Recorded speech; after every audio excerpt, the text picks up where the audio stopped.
to watch The Washington Post concludes that higher numbers of black traffic deaths are the result of infrastructure racism before the People Act dies an ignominious death to the whales and teeth gnashing of the media, and Don Lemon declares himself bias-free. I'm Ben Shapiro. This is The Ben Shapiro Show.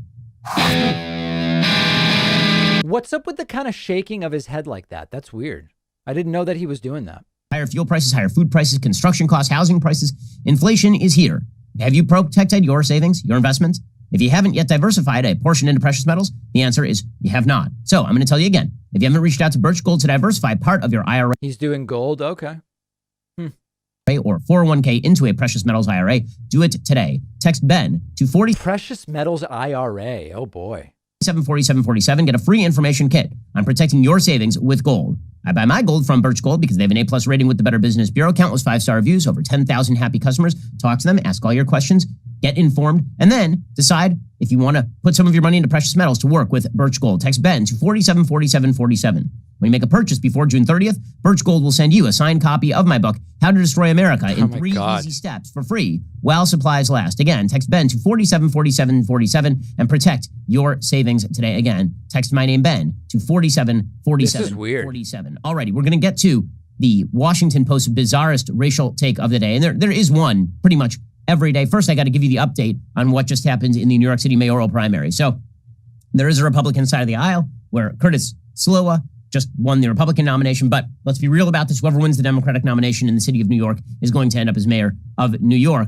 Because New York has now engaged in what it calls ranked choice of voting. This isn't even that interesting. Like I expected that it was going to be unhinged, but kind of compelling. But I'm finding myself kind of bored by it. That means that you can win the most votes in the first round, but you may not end up as the overall winner. Because let's say that somebody who had 10% loses, and the second choice on that person's ballot was the person who came in second. Well, then the vote shifts to the person who is second. Now, crystal clear. Realistically, this race is pretty much over because the number of ranked choice voting situations in America where somebody has a 10-point lead after the first round, where that person ends up losing, is pretty much zero, according to Harry Enton over at CNN and the New York Times. Eric Adams appears to be the winner at this point. Eric Adams, who, of course, is the former police, I believe he's a former police officer. And thanks to Aristocracy for the raid on Twitch, by the way. I am surprised. I haven't seen a Ben Shapiro clip for a long time. I'm kind of surprised this is what his show is like, I have to tell you. And a rather moderate candidate, at least so far as New York City goes. He is leading right now in the clubhouse with about 30%. Coming in second, somewhat shockingly, is Maya Wiley, who until recently was considered sort of an also-ran. She was the only member of de Blasio's administration to actually run. She was occupying the left lane, so I guess it's not really that big a surprise that about 20% of voters showed up for Maya Wiley, since everybody else was trying to crowd each other out of the technocratic moderate lane. So Adams ended up at about 30%. Wiley ended up at about 21%. Catherine Garcia. I'm finding this analysis pretty boring. Let's see him talk about Washington Post talks about roads are racist. And this goes to the deeper point. And the deeper point here is that when you attribute everything in the world to miasmatic forces of racism, it makes it very, very difficult to solve problems, which of course is the whole point. When you make problems difficult to solve, and then you implicate the entire system, the notion is that you're going to have to tear down the entire system in order to solve the problems. Everything has to be nuked. You have to just tear down everything. And then finally, once we have salted the earth. This is not sped up. This is not sped up. Earth and burn the remains of the old system, then we can build the new. Except that doesn't actually solve problems. That makes things a lot worse in the near term. So perfect example today in the Washington Post. There's an article in the Washington Post, is at the top of their website today, titled "Traffic Deaths Increased During the Pandemic. The Toll Fell More Heavily on Black Residents," report shows. A new analysis found that even before 2020's increase, black people were killed on roads at a rate almost 25% higher than white people. Now, let's just say that you read that stat, right? That for a very long time, black deaths on roads have outpaced white deaths on roads. Now, I just want to interject something here. There's a conversation to be had here. So this is going through from my experience in New York and Boston.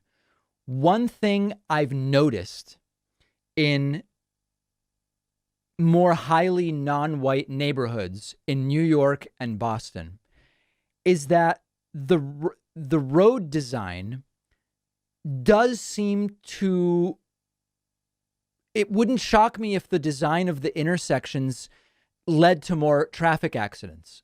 And what I mean by that is, if you drive in some of the predominantly non-white neighborhoods in Brooklyn, if you drive in some of the predominantly non-white neighborhoods in Boston, I'm not saying it's because there's non-white people. It's really probably a lot because these are poorer neighborhoods. In Boston, places like Mattapan and parts of Dorchester and et cetera. Same thing in certain parts of Brooklyn, like Brownsville, et cetera. You have a lot of intersections where they look like they should be four-way stops, but they're not. But sometimes it's not super clearly marked as to which direction of traffic is supposed to stop. And when I would drive and approach these intersections, I would slow down no matter what, because they seemed like the perfect places for somebody who's supposed to stop to just blow by. Counterpoint, a lot of these neighborhoods have intersections that should be four-way stops because you've got parking on both sides, really limited visibility, or there should be a traffic light altogether, and they're not four-way stops. And these seem like dangerous intersections. And this is an anecdotal observation that I identified in both Brooklyn and Boston area neighborhoods. And I would notice it feels as though there's way more situations in these neighborhoods as I drive around where I could get into an accident, where the only real way for me to avoid it is to basically slow to a crawl at every crossing, whether or not there's a stop sign and whether or not there's a traffic light. So even just from hearing the introduction to this story, to caricature it as roads are racist, that seems kind of dumb. But just thinking of my experiences in New York City and Boston, I'm already thinking of some things where if you said to me, could you imagine a way in which the road design leads to more non-white deaths? Yes, I could. And I just explained it. Okay, let's continue. Your first thought might be, who's speeding? Right? I mean, that might be your first thought. That would be a natural thought. In the same way. That wasn't my natural thought. That if you read a statistic that said that black people are being murdered at a rate far higher than white people, and we know that the vast majority of murder is intra-racial. It is black on black or white on white. But black people are being murdered at a way higher rate. You might think to yourself, well, that's probably the reason is that a lot of black people are murdering a lot of black people. So if you see a stat in which it says that a lot of black people are dying in traffic accidents, you might think to yourself, what is the behavior of the drivers? Right? Because you would think that's literally your first question. Forget about groups. With regard to individuals, right? If you hear that anybody has died of anything, your first question is, what were the circumstances surrounding their death? Right? This is true for anybody's death. If somebody you know dies in a car accident. Yeah, I don't know. I mean, having read a bunch of, there's actually a really interesting book. Let me see. What's the name of the book? There's a really good book about this that I read not that long ago. Hold on. What is the name of this book? It's like is it Wainwright? No, that's Narconomics. There's a book about traffic. Let me see what it is. Tom Vanderbilt, Traffic, Why We Drive the Way We Do and What It Says About Us, which points out, and in fact, I think that this super chat is getting at a lot of the same thing. Applying traffic calming techniques are a relatively newer field in public administration and urban planning. Obviously, more affluent and modern neighborhoods would have the most reason to sign applied. Yeah, there's a lot of things that are done to psychologically make roads safer, and this includes the width of the road relative to the width of the sidewalk and the placement of bike lanes and what, these elevated crosswalks and all these different things. And of course, more affluent neighborhoods are going to get that first. This is just like Ben is projecting onto the story his biases. It's just that simple. That's all I see here. Your first question is how? Right? You don't ask questions typically about the roads. You don't ask questions typically about the lights. Typically you ask, okay, were they speeding? And if somebody says, oh, they were speeding, you go, oh, okay, well, that's terrible, but you're speeding, right? Like you should probably pay attention to the traffic signs. Right. But if the person being killed is the one hit by a speeder, then that's a different situation altogether. Even to say, just look at whether anyone was speeding. Well, what if one of the two vehicles was speeding, but the person killed was not in the speeding vehicle? Then you're already looking at a traffic design situation. This entire Washington Post piece is designed specifically to ignore the question of who is doing the speeding. Right? Because if it turns out that black drivers are speeding more often than white drivers, that at least partially explains the discrepancy between black and white death statistics. Yeah, it sort of does. But what if the roads in certain neighborhoods, again, because traffic design hasn't been done, lend themselves to more speeding?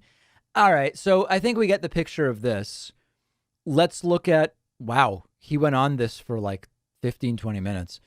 Let's look at the Death of the For the People Act. Okay, it looks like they block out some stuff. Police morale drops. Let's look at police morale drops as crime rises. Here we go. See what's up with that. When you pursue the lie that equal outcome is the natural state of things, regardless of behavior, and when you do as Ibram Kendi says, and you say, well, if there is a differential in behavior, then you're implying racial inferiority. I'm not implying anything. I'm saying that there are differences in human behavior across a wide variety of human interactions and activities. That's just a fact. Okay, saying something is a fact doesn't make it a fact. Now, the truth here is there's very few people who really see equality of outcome as a goal. It's sort of a straw man. I mean, there are some, like I know some actual Marxists who say equality of outcome economically, for example, is a goal, but it's really not very prevalent. Forget about rationale for a second. That is a simple fact. And refusal to acknowledge simple facts on the ground means you're going to end up not only in La La Land, but in dangerous La La Land. Like, for example, undermining the police and suggesting that the police are responsible for these disparities. I think I'm done, guys. I mean, it's really, really boring stuff.